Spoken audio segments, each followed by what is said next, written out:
সেকেন্ডে বন্ধন, নন সেকেন্ডে রোহন।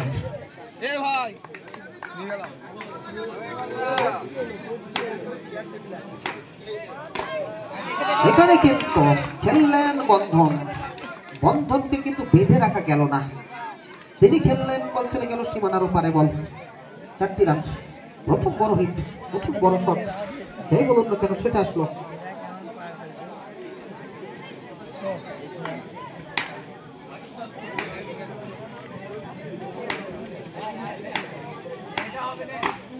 আবারও খেললেন, what a shot, outstanding, brilliant, unspeakable, there is no adjective is well enough to describe such shot।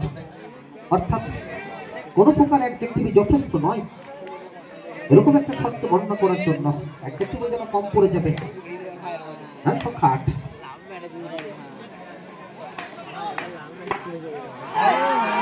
আবারও খেললেন, আবারও সেই জুলিয়াস সিজারের বিখ্যাত line, I came, I saw, I conquered, ভিডি ভিডি ভিসি কত, আসলাম, দেখলাম, জয় করলাম।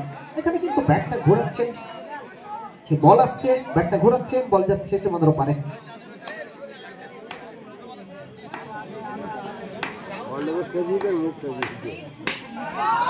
আবারও খেললেন, excellent placement, outstanding, excellent use of the gap, গ্যাপের দূরত্ব ব্যবহারটা করছেন এখানে কিন্তু বন্ধন, বন্ধনকে কিন্তু বেঁধে রাখতে পারছেন না।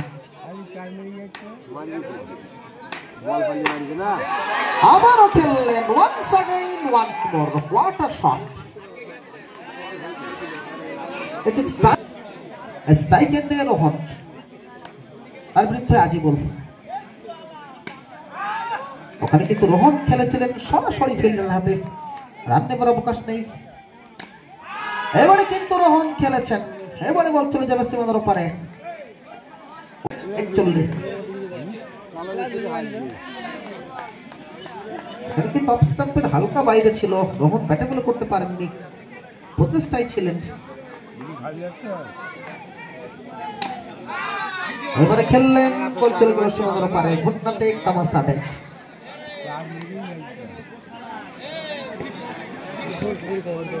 রান সংখ্যা 28।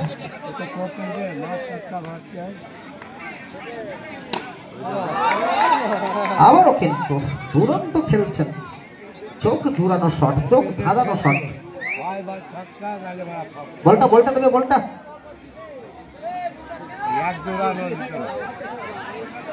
সংখ্যা 32। এখান থেকে 9টি রান প্রয়োজন। যে কথা বলছিলাম, ট্রেনটা কিন্তু চলছে, অর্থাৎ চেস করেই জয়টা আসছে। ওখানে কিন্তু দর্শকেরা উচ্ছ্বসিত। বন্ধন, প্রথম বলটা এখানে ডট,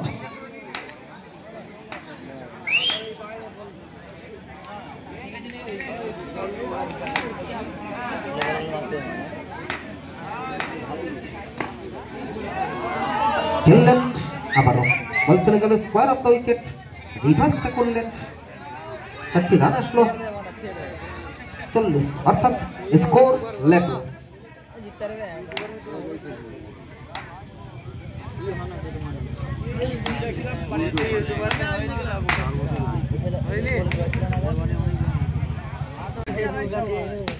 ওয়ারিস খেলছেন, excellent use of the gap, এবং সেই সঙ্গে জয়লাভ করে গেল পালপাড়া।